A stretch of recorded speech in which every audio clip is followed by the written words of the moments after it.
Hey everyone, so today we have some notes.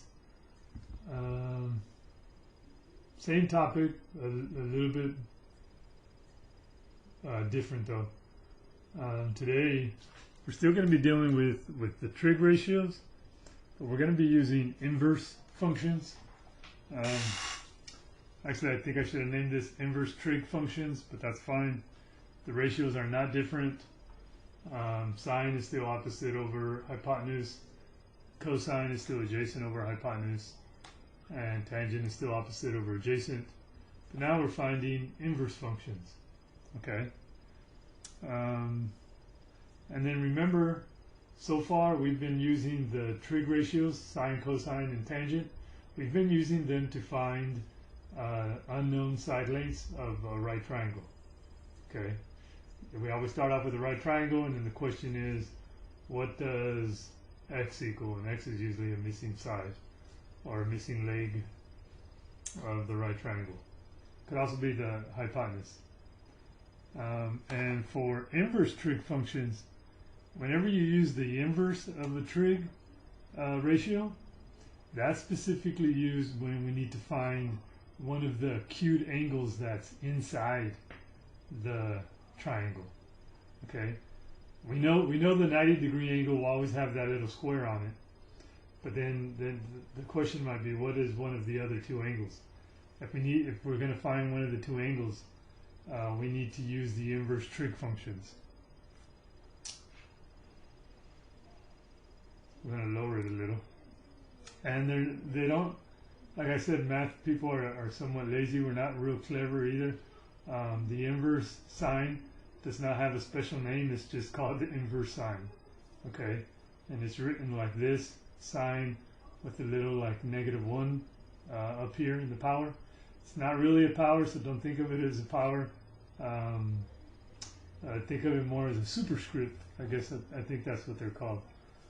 Inverse cosine will look like this. Inverse tangent will look like this. And the calculators, most calculators will put them right above sine and cosine. See, here's sine, and then right above it is the sine inverse. Okay, and you have to use the blue button to get the sine inverse. If you just push the button, sine comes up. But if you push the sine inverse, see, here's second sine. See how it's sine -1 superscript. Okay, so that's the sine inverse, right? And remember, inverse functions, they eliminate or cancel each other. So like if we have sine and inverse sine, they'll eliminate each other. And that's important because, let's do some examples. If you need to pause this to copy some, go ahead and do that. I'm going to lower it and do some examples with you. So here's some examples. I'm going to do quite a few examples just so we get the hang of it. So it says, find the measure of each angle round to the nearest tenth. Okay. So remember, this tells us the ratio. This tells us what angle we're looking at. So what I want to solve for is A in problem number 1. It says cosine of some angle A is equal to 6/8. Okay.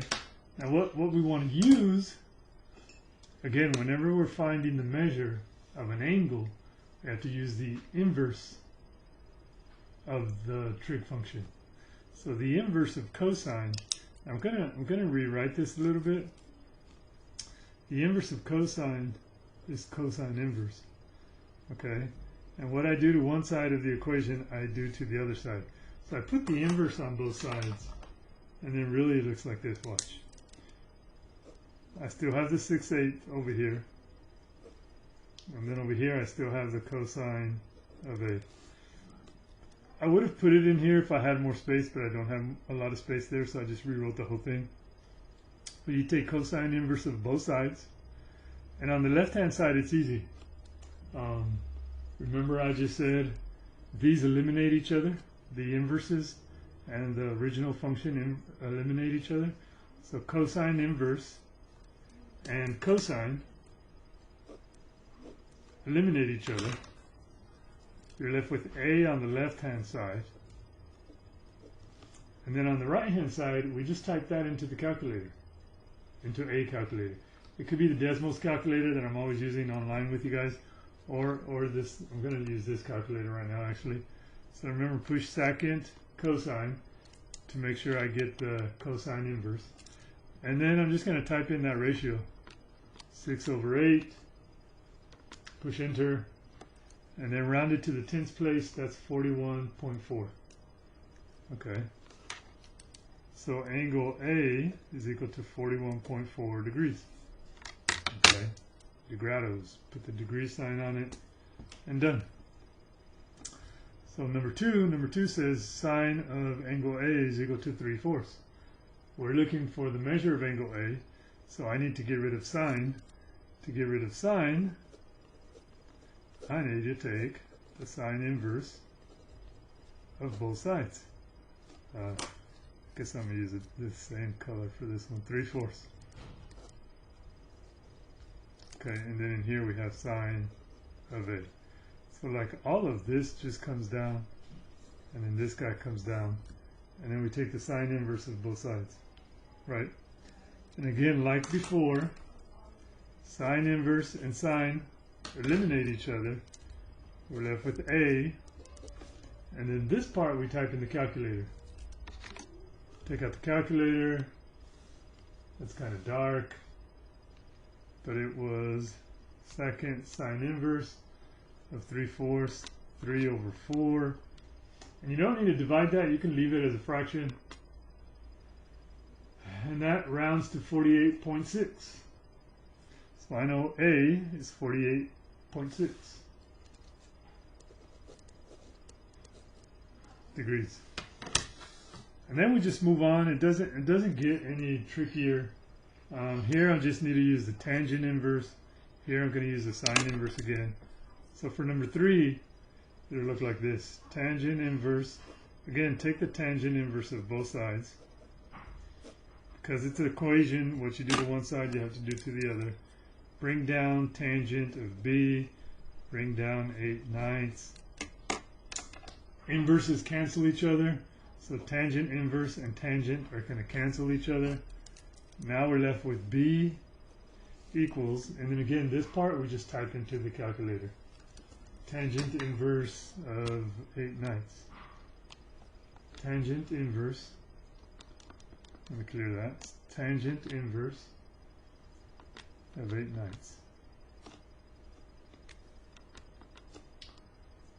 Push enter. 41.6. Okay. 41.6 degrees. Last one, same thing with the last one. We just want to take the sine inverse. If you use the inverse of whatever trig ratio is there, that makes it kind of easy. Since it's sine, I know I need to use the sine inverse. And then we just do it to both sides of the equation. Bring down sine B, bring down 1/9.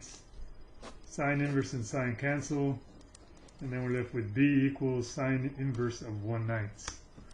So let's do sine inverse of 1/9, the ratio 1/9. That gives us 6.4. That rounds to 6.4. Okay, and those are what I would say are the easy ones. So pause this, because I do have 3 more examples to do. Pause this and write this down. And then I'm going to continue with these. Pause it, take a second to copy down the triangles. These are question marks. They're question marks on our worksheet today, so I left them as question marks there. But sometimes they'll have a symbol or they'll have a letter. So like watch, right now I'm going to go ahead and change this to A, just so it's not a question mark and we have like a letter that I can refer to. So what we want to do first is we want to figure out what ratio is being used. Oh, I didn't put the right angle there. So anyway, here's the right angle for all of them, which is important. because one, it tells us it's a right triangle, and we can only use these in a right triangle. But anyway, if I continue with this, I know this side is the hypotenuse. Ooh. I know that side is the hypotenuse, and then this bottom side is the opposite side. Okay, it's the opposite side because, again, I know this is the adjacent leg because it's next to the angle. So I'm not using it. I'm not going to put adjacent there because I don't have any info there. But anyway, opposite, hypotenuse. Hopefully you guys have had that written down. Have it written down somewhere. I can't even find where mine is. But I have it written down somewhere. I know that sine though. Okay. So I know sine of A is equal to the opposite side divided by the hypotenuse. Okay, so it looks an equation like that, right? And then if you remember, on the other side, we just solved something like these. I intentionally left enough space in here because next I know I need to take the sine inverse of both sides, and then sine inverse and sine cancel. We're left with A, and then this one I can just type into the calculator. Sine inverse 37 divided by 57.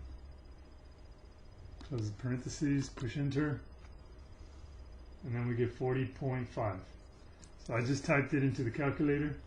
Sine inverse 37 over 57, 40.5. Okay. And then again, if you look at number 2, this one is the hypotenuse. I don't have any information there, so I'm not going to write anything there.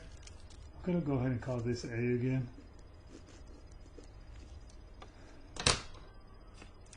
Um, 10, here's our angle. 10 is next to A, so I know that's the adjacent leg. 20 is across from A, so I know this is the opposite leg. But since I have opposite and adjacent, I know that's the tangent ratio. You guys should kind of remember that already. That's the tangent ratio. So I know tangent of angle A is equal to opposite over adjacent. And again, I left some space here because I know the next thing I need to do is use the inverse of both sides to cancel out the tangent. And then we have A by itself over here, and this part we just type into the calculator. Second tangent inverse 20 divided by 10, and that's 63.4. Voila. And the last example, the last one, again, I'm going to go ahead, you know what, I'm going to use a different variable because I know, I think B comes up in our equation or on our worksheet today, so I'm going to call that B. And again, this side is the hypotenuse. We're not using the hypotenuse. So if I look at angle B, the side that is 7 is the adjacent side because it's next to angle B. The side that's 5 is the opposite side because it's across angle B. And that one's just like number 5 or number 2. It's the tangent ratio. So I know tangent of angle B is equal to the ratio opposite over adjacent. Okay. And then again, to get B by itself, because essentially we're just solving these equations and we want to know what B equals.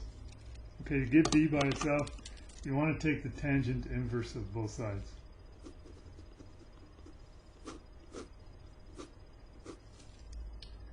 Because the tangent inverse and tangent cancel, the B just drops down, and then this we type in the calculator.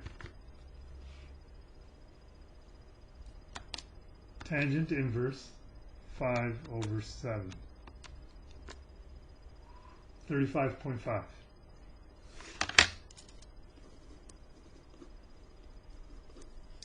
that's it. Let's go ahead and do some of these.